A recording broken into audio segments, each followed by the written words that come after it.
X मुस्लिम साहिल ऐसा कह रहे हैं कि कुछ ऐसे स्क्रिप्चर्स हैं जिसके कारण इस्लाम के अंदर उनको छोड़ना पड़ा और कट्टरपंथी ताकतें जो है विवश वो सुप्रीम मुसलमानों का है। 20-25 करोड़ मुसलमान है, अच्छा खासा तबका गैर मुस्लिमों का है, अच्छा खासा तबका ईसाइयों का है, अच्छा खासा तबका सिखों का है। तो जब इस तरीके की वीडियो बनेंगे, हर आदमी ज्ञान नहीं रखता, हर आदमी इल्म नहीं रखता। जिस आदमी के पास इल्म नहीं होगा, जिस आदमी के पास ज्ञान नहीं होगा, आपकी बात का जवाब देने का जाहिर सी बात वो आप से बाहर होगा। वो कमेंट में गालियां लिखेगा, वो कमेंट में कुछ भी लिखेगा, क्योंकि जब इंसान की भावनाएं आहत होती हैं, जब उसको चोट लगती है, तो एक नासमझ, एक नाअकल इंसान जिसे इल्म नहीं है, वो इसी तरीके से जो है अपने दिल की भड़ास निकालता है। तो इसका कसूरवार और जिम्मेदार कौन है? इसके कसूरवार और जिम्मेदार वो हैं जो इस तरीके के शो और इस तरीके के प्रोपेगेंडे चलाते हैं।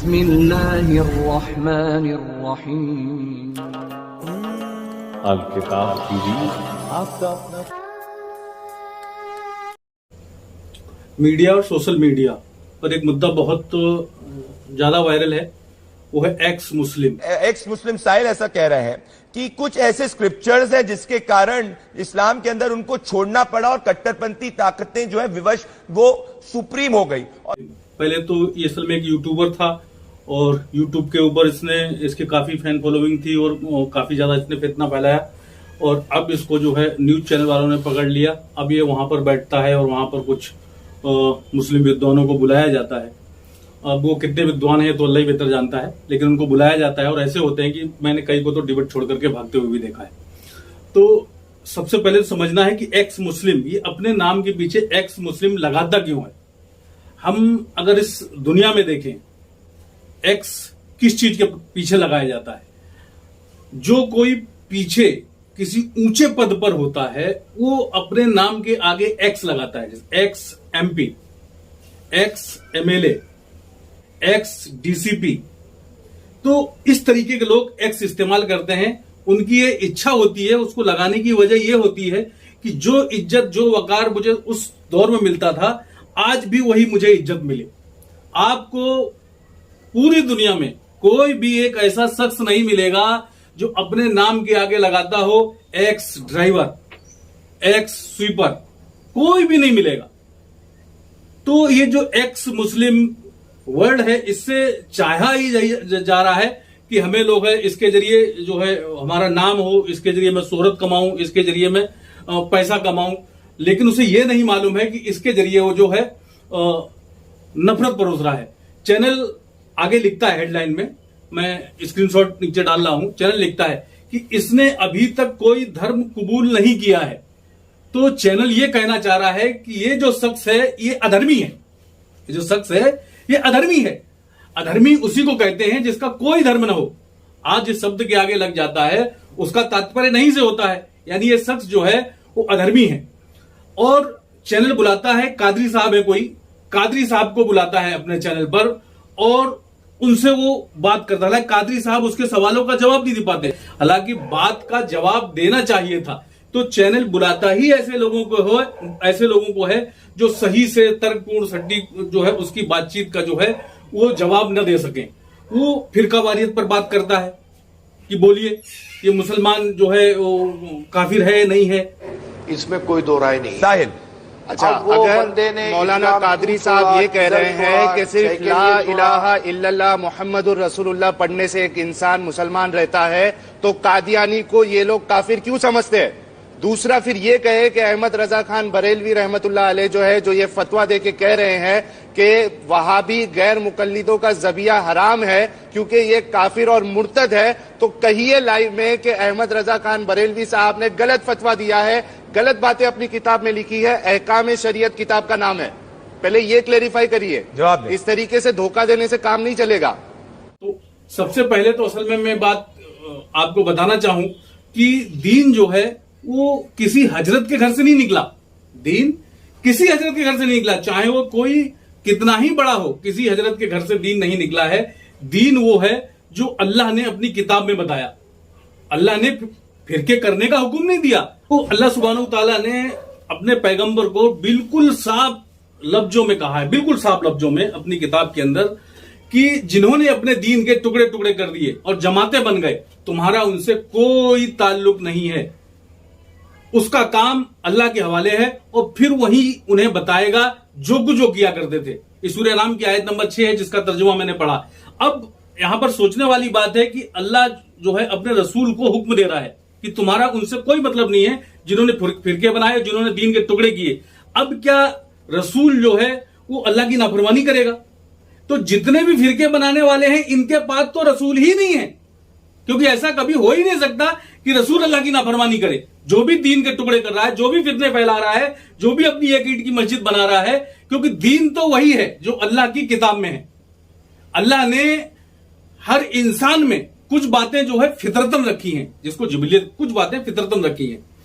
फितरतन क्या? जैसे भूख का लगना, प्यास का लगना, एक अदद मकान की चाहत। तो जो फितरतन चीजें हैं, जैसे भूख का लगना, अब भूख लगने के लिए मुझे नियत करने की जरूरत नहीं होगी कि मैं नियत करता हूं मुझे भूख लगे, या मुझे भूख लगे, या मैं नियत करता हूं मुझे प्यास लगे। ये फितरत है।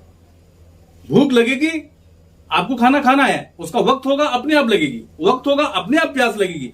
अब अल्लाह सुब्हानहू तआला ने उसके तरीके भी बतलाए, एक हराम तरीका बतलाया है, एक हलाल तरीका बतलाया है।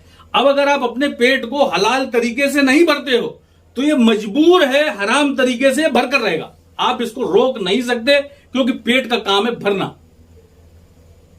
इसी तरीके से जो जद्दोजहद का मादा है, जो संघर्ष का मादा है, ये हर इंसान की फितरत में अल्लाह ने रखा है। अब अगर हम अपनी इस जद्दोजहद की फितरत को सही जगह पर नहीं खर्च करेंगे, माशरा के डेवलप में, अल्लाह के दीन को पहुंचाने में, और भी जो अच्छाई है उसको लागू करने में, बुराई को खत्म करने में, अगर हम इस चीज को, अपनी ताकत को, इस सलाहियत को नहीं लगाएंगे तो ये तो खर्च होनी है। ये आपस में सर बुटव्वल करेगी, फिरके बनाएगी, एक दूसरे को काफिर बोलेगी और एक दूसरे को मुर्तद बोलेगी। तो ये तो इंसान की फितरत के अंदर है। अब अगर कोई मुसलमान इस्लाम पर नहीं है, इस्लाम को फॉलो नहीं करता है, तो क्या तुम मुसलमानों को देखकर इस्लाम पर उंगली उठाओगे? अगर आप ऐसा करते हो तो आप खुद एक्स मुस्लिम नहीं हो, क्योंकि इस्लाम जो है कुरान है ना कि मुसलमानों की जिंदगी है। मुसलमानों की जिंदगी से इस्लाम को जो है वो नहीं देखा जा सकता। फिर वो आगे कहता है कि क्या मुझे जीने का अधिकार नहीं है? फिर वो कादियानियों की बात निकालता है कि इस्लाम जो है मुर्तद को कत्ल करने का हुक्म देता है कि जो इस्लाम छोड़ दे उसको मार दो। नहीं समझते क्यों हमें जीने का हक नहीं है कादरी साहब? आप और रहा सवाल कादरी साहब, हमें जीने का हक नहीं है क्या? है टीवी पर होने की नहीं है। कादरी साहब, हमें जीने का हक है या नहीं है? तू मर जा, मुझे क्या करना है? सुनन निसाई हदीस नंबर 4064। तू मर जा भाई, मैं क्या करूंगा? सुनन नसाई हदीस नंबर 4065, 4066, 68, 69, सुनन इब्न माजा 2535,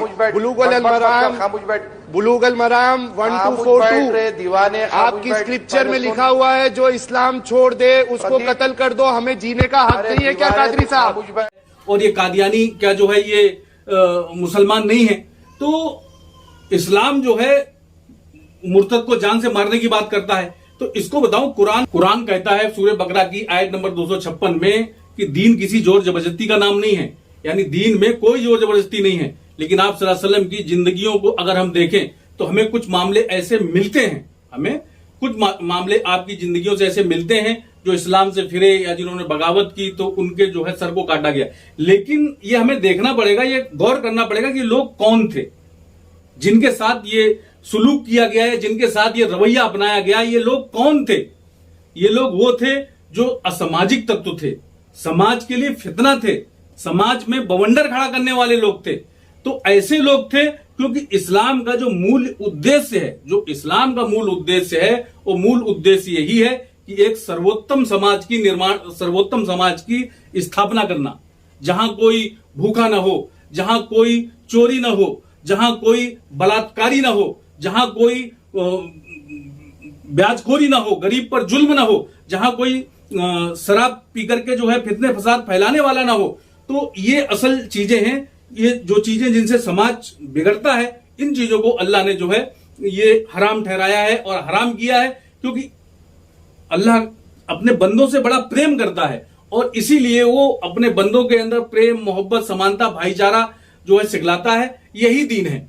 अब अगर हम दूसरे फिरके के लोग जो है कादियानों को मुसलमान नहीं समझते हैं, तो आप जो बोले कि मुर्तद हो जाने पे या इस्लाम से निकल जाने पे इस्लाम गर्दन उतारने की जो है वो बात करता है, तो क्या पूरी दुनिया में किसी भी आलिम ने कादियानियों को मारने का फतवा दिया है कि कादियानी जो है मुस्लिम नहीं है, इनकी गर्दन उतार दो, इस्लाम से फिर चुके हैं, इन्हें मार दो?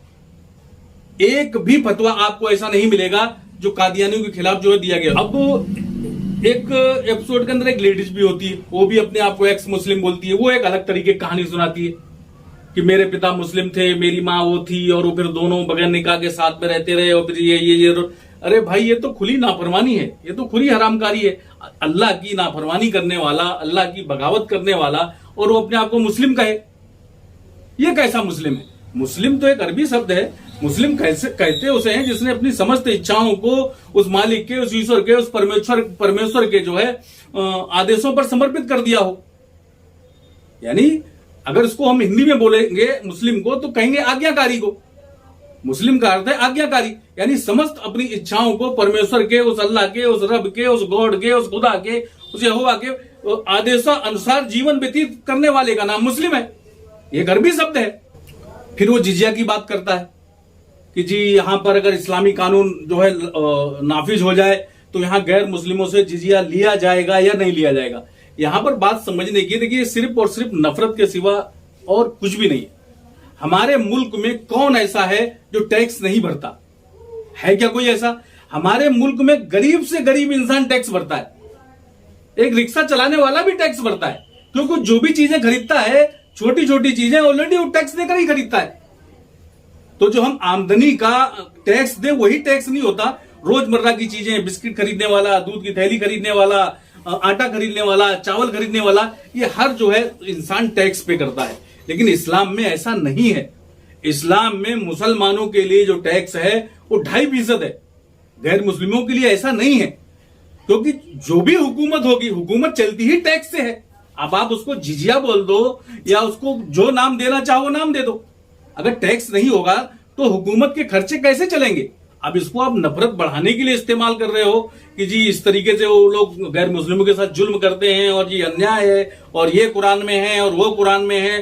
तो ये कितनी बड़ी अज्ञानता है और कितनी बड़ी ये खुद सोचे विचारें। मेरे भाइयों, इस्लाम के अंदर जो जिजिया है वो अधिकतम जो जिजिया बताया गया गैर मुस्लिमों के लिए, अधिकतम जिजिया जो बहुत पैसे वाला है उसके लिए है 40 दीनार। उसके लिए कितना है? 40 दिरहम, जो पैसे वाला है बहुत। अब वो उसके पास 10 लाख हो, 20 लाख हो, 1 करोड़ का मालिक हो, 10 करोड़ का मालिक हो या कई अरब का मालिक हो, उससे सिर्फ 40 दिरहम ही लिए जाएंगे। इसके बाद जो मीडियम क्वालिटी का आता है उससे है 28 दिरहम। इसके बाद जो सबसे लो कैटेगरी है वो है 6 दिरहम। ये सालाना मैं बता रहा हूं, ये सालाना है। ये हजरत उमर रज़ियल्लाहु अन्हु के दौरे की मैं बात आपसे बता रहा हूं, वो है 6 दिरहम। इसके जो नीचे के तबके हैं उनसे कोई जिजिया नहीं है, माफ है। जो बिल्कुल गरीब तबका है उससे कोई जिजिया नहीं है न, और सामान पर उसके खरीदने बेचने पर जो टैक्स हो ये तो उस दौर में था ही नहीं। तो ये जो मैंने आपसे जिजिया, अब यहां पर अगर हम मुसलमान को देखेंगे कि मुसलमान जो 2.5% देता है वो फिक्स नहीं है, वो उसकी कमाई पर है। अगर उसके पास 10 लाख है तो 10 लाख का 2.5% देगा। अगर उसके पास 1 करोड़ है तो 1 करोड़ का 2.5% देगा। अगर उसके पास 1 अरब रुपया है तो 1 अरब रुपए का 2.5% देगा। तो ये है इस्लामी कानून और ये है जो है जिजिया, जो मैंने हकीकत आपको समझाने की, जिसको लेकर के अक्सर लोग जो है इस्लाम पर जो है इल्जाम लगाते रहते हैं और असल इनका उद्देश्य जो है नफरत फैलाना होता है और कुछ भी नहीं। लाकर पूरे शो का उद्देश्य जो है वो नफरत फैलाना है, वरना एक्स मुस्लिम शो चलाने का क्या मतलब है? अगर हम नॉर्थ ईस्ट में जाएं, अभी 150 साल पहले, अभी की बात बता रहा हूं मैं, अभी 150 साल पहले पूरा का पूरा नागालैंड ईसाई बन गया, पूरा का पूरा नागालैंड। आज 100% नागालैंड ईसाई है। अगर हम अरुणाचल में चले जाए तो वहां की आबादी आधी से ज्यादा जो है ईसाई बन गई। कितने कितने स्टेट है जो पलट गए। ये सब कौन थे? क्या हम सब इनको बिठा करके, जो ये आबादी है करोड़ों के हिसाब से, इनको बिठा करके मैं अपने सोच चलाऊं कि एक्स हिंदू और एक्स ईसाई या एक्स मुस्लिम? क्या मतलब हम साबित क्या करना चाहते हैं? भाई यहां पर जितने भी मुस्लिम हैं वो सारे के सारे एक्स हिंदू ही हैं। कभी ना कभी तो उन्होंने इस्लाम कबूल किया ना। तो हम साबित क्या करना चाह रहे हैं भाई? हम क्यों नफरत बो रहे हैं? हम लोगों के अंदर क्यों जहर बो रहे हैं? मतलब मेरे चैनल को टीआरपी मिल जाए, मुझे कुछ पैसे मिल जाए। आज हमने नफरत को कारोबार बना लिया है। क्या हम अपने बच्चों की परवरिश इस तरीके के पैसे से करेंगे? हम क्या साबित करना चाह रहे हैं मेरे भाई? कुरान एक ऐसी किताब है जो सबसे ज्यादा अकल पर जोर देने की बात करती है कि भाई आप अपनी अकल पर जोर दीजिए। क्या आप विचार नहीं करते? क्या आप इस पर गौरव फिक्र नहीं करते? अब जिसे समझ में आएगा वो इस्लाम में रहेगा, नहीं समझ में आएगा जिसे जो समझ में आएगा वहां जाकर के रहे। लेकिन इसका मतलब ये थोड़ी है कि मैं जो मुसलमान बन रहे हैं, हिंदू से मुसलमान बन रहे हैं, उनको लेकर के सोच चालू कर दूं, या जो मुसलमान से हिंदू बन रहे हैं उनको लेकर के सोच चालू कर दूं, या जो ईसाई बन रहे हैं उनको लेकर के, जो बुद्धिस्ट बन रहे हैं उनको लेकर के सोच चालू कर दूं। ये चीज क्या है? जाहिर सी बात है, जब हम चैनल पर बिठाएंगे, 4 को बुलाएंगे, उसमें हिंदू होगा, उसमें मुसलमान होगा, उसमें ये होगा, तो जाहिर सी बात है लोग आपस में टकराव पैदा होगा, नफरतें बढ़ेंगी, उलझुल बातें होंगी। क्या फायदा होगा इससे? सिर्फ और सिर्फ टीआरपी, सिर्फ और सिर्फ पैसा।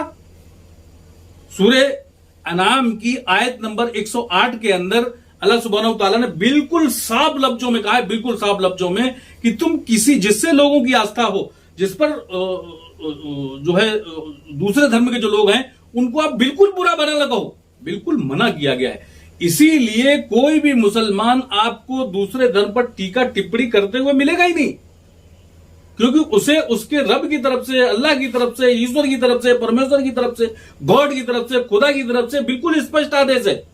क्योंकि इन चीजों से समाज में फितने फैलते हैं। तो हम क्या साबित करना चाहते हैं मेरे भाई? हमारे देश में सबको आजादी है, जिसको जो समझ में आता है फॉलो करो, जिस तरीके से रहना चाहता है उस तरीके से रहो, अपने धर्म को फॉलो करो, अपने धर्म का प्रचार प्रसार करो, इसकी इजाजत संविधान भी देता है। लेकिन इसका मतलब ये थोड़ी कि हम शो पर बिठा करके और जी हम नफरतें फैलाने लगे, यूट्यूब हमने चैनल चला लिया, उस पर आकर के हम इस तरीके की बातें करने लगे, लोग आकर के एक दूसरे पर कमेंट करने लगे। क्योंकि जब इस तरीके की बातें आएंगी, एक अच्छा खासा तबका मुसलमानों का है, 20-25 करोड़ मुसलमान है, अच्छा खासा तबका गैर मुस्लिमों का है, अच्छा खासा तबका ईसाइयों का है, अच्छा खासा तबका सिखों का है। तो जब इस तरीके की वीडियो बनेंगे, हर आदमी ज्ञान नहीं रखता, हर आदमी इल्म नहीं रखता। जिस आदमी के पास इल्म नहीं होगा, जिस आदमी के पास ज्ञान नहीं होगा, आपकी बात का जवाब देने का, जाहिर सी बात वो आप से बाहर होगा। वो कमेंट में गालियां लिखेगा, वो कमेंट में कुछ भी लिखेगा। क्योंकि जब इंसान की भावनाएं आहत होती हैं, जब उसको चोट लगती है, तो एक नासमझ, एक नाअकल इंसान जिसे इल्म नहीं है, वो इसी तरीके से जो है अपने दिल की भड़ास निकालता है। तो इसका कसूरवार और जिम्मेदार कौन है? इसके कसूरवार और जिम्मेदार वो हैं जो इस तरीके के शो और इस तरीके के प्रोपेगेंडे चलाते हैं। हमें इन चीजों से बाज आना चाहिए। हम अपने देश को कहां लेकर के जा रहे हैं? क्या इस तरीके से हमारा देश तरक्की करेगा? देश तरक्की नहीं करेगा। आप जरूर तरक्की कर सकते हो, आपका बैंक अकाउंट बढ़ सकता है। जो चैनल पर बैठे हैं उनको 10-20 हजार मिल जाएगा जो आपके चैनल पर आते हैं। लेकिन इन नफरतों से जब दो भाइयों के बीच में झगड़े होते हैं तो घरों के अंदर दीवारें खिंच जाती हैं और वो घर कभी पनप नहीं पाता।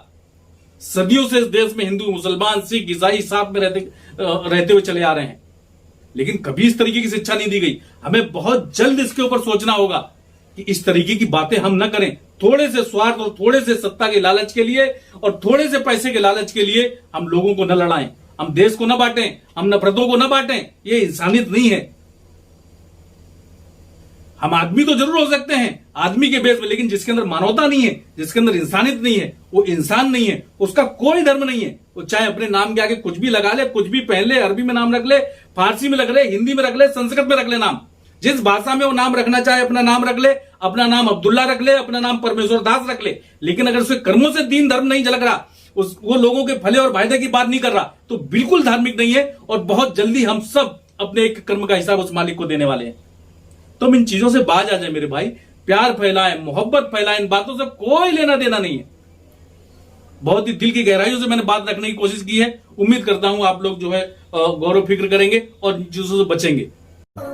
वीडियो देखने के लिए धन्यवाद। वीडियो को लाइक और शेयर करें और चैनल अल किताब को सब्सक्राइब करें।